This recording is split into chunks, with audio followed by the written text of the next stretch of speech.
The family of Ronan Kunda, the 16-year-old killed by a ninja sword as he innocently walked home, have told this programme this morning they want a licensing system that would hold retailers and buyers accountable for knife purchases as a ban on the weapon comes into force in England and Wales today. The government says communities hit hardest by robberies involving a knife have seen a 6% drop. But will Labour meet their pledge of halving knife crime in the next decade? We're joined now by Policing Minister Dame Diana Johnson. Obviously, any reduction in knife crime is going to be celebrated and praised, but 6% is still an awful lot of people having their lives ruined and impacted, isn't it? That you still have a long way to go. Absolutely, and this is just the start. It's a very positive start that we've seen that reduction in the 7 police force areas where we've concentrated on making sure that all the initiatives that we can put in place are there, and we've seen that reduction overall of 6%. I mean, when we came into power the previous year, there'd been a 14% increase. So I think it's worth to put it in that context. It's positive, but obviously there is much more to do to achieve our target, which is to halve knife crime over the course of the next decade. And this is just one part of what we're doing. We have a whole range of measures we're introducing, and you just referred, obviously, to the ban that comes into force today on ninja swords. And I just want to say again that Pooja Kanda and her family campaigned for this ban to be introduced. It was what Labour put in our manifesto last year. And I am really pleased today that that ban is in force now. It's a criminal offence to possess, to manufacture or to import a ninja sword into this country. We spoke to the family. They are incredible. They have had to, you know, fight so hard for this, and it's a bittersweet day that it's come into force.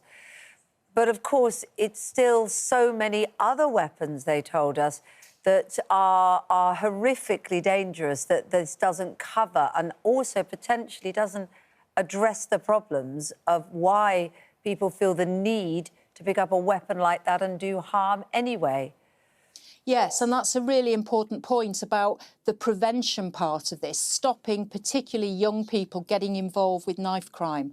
And that's why this government is committed to the Young Future strategy, which is about getting alongside young people who might be at risk of getting involved with knife crime and putting in the support early on. So the prevention work is so important. We've set up what's called prevention partnerships, where all the statutory agencies, councils, health, schools, police come together in an area and look at individuals who might be at risk and what can we do to help them make the right choices, not get involved in knife crime.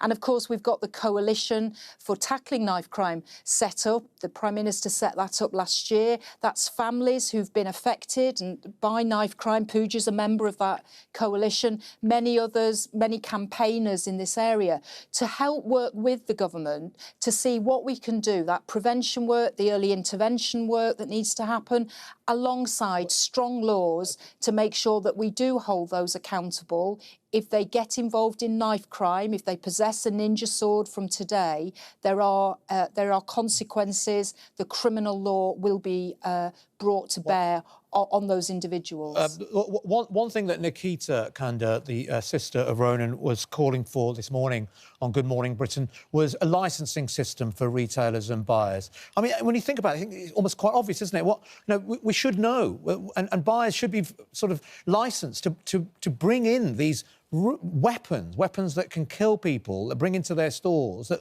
we should know exactly how many they're bringing in and why they're bringing in. But it seems like we don't. Do you agree with Nikita? Do you think there should be a licensing system?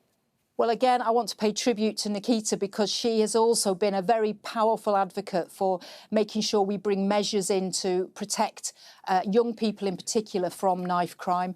I think this issue around a licensing scheme is one that Commander Clayman, who is the lead on knife crime for the police, the National Police Chiefs Council, suggested in his and recommended in his report that the Home Secretary asked him to do about the online sale of knives.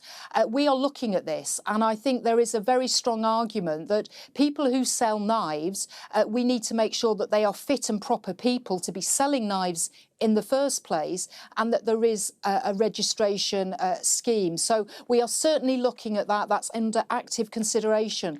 I think the approach of this government is we will look at whatever might help us deal with knife crime and get to that point where we're able to halve it over the course of the next decade. Shall we talk police numbers and officer numbers as well, very much in your territory? We know that senior police officers have been warning of a £1.3 billion funding gap, despite the extra money the government's put forward. And we know that we have more officers than we'd had in 15 years. However, when you break that down to per head of population, it's still pretty stark. 2010, there were 250 police per 100,000 of people living in the country. Now, there are 246. It's actually a drop. Well, of course, we've gone through 14 years of the Conservatives who did cut policing. There was over 20,000 police officers that they cut in the time that they were in power. I recognise that later on they did bring back more police officers, but what we have now is quite a young police service. We have, I think it's 40% of our officers of less than 5 years service. Obviously, this government has made a clear commitment to neighbourhood policing, which is what, when I talk to my constituents, they want to see the Bobby on the beat, the PCSO in their local community. So we've committed to 13,000 additional police officers and PCSOs in our town centres, in our villages, in our neighbourhoods. This summer, and during the course of this year, we'll see 3,000 of those 13,000 out there in our communities. Yes, this summer, we've got though, and I don't want to take away your figures. I thought I'd quoted that it is the highest in 15 years, but it's still fewer than we need per head of the population. It's actually gone down because, of course, the numbers of people in the country have gone up. So are you pledging to do more and quickly? What we're wanting to do is obviously fulfil our manifesto commitment around the 13,000 neighbourhood police officers, actually those who are in our communities, that the public can see that reassurance, that presence, which has been missing for far too long. When we saw the cuts to policing under previous governments, we know neighbourhood policing was decimated. And what we're about is rebuilding neighbourhood policing. And I think if you talk to police officers and chief constables and PCCs, they will say they are committed to neighbourhood policing as well, because they recognise that's the bedrock of policing in this country, that neighbourhood Bobby on the beat. Right.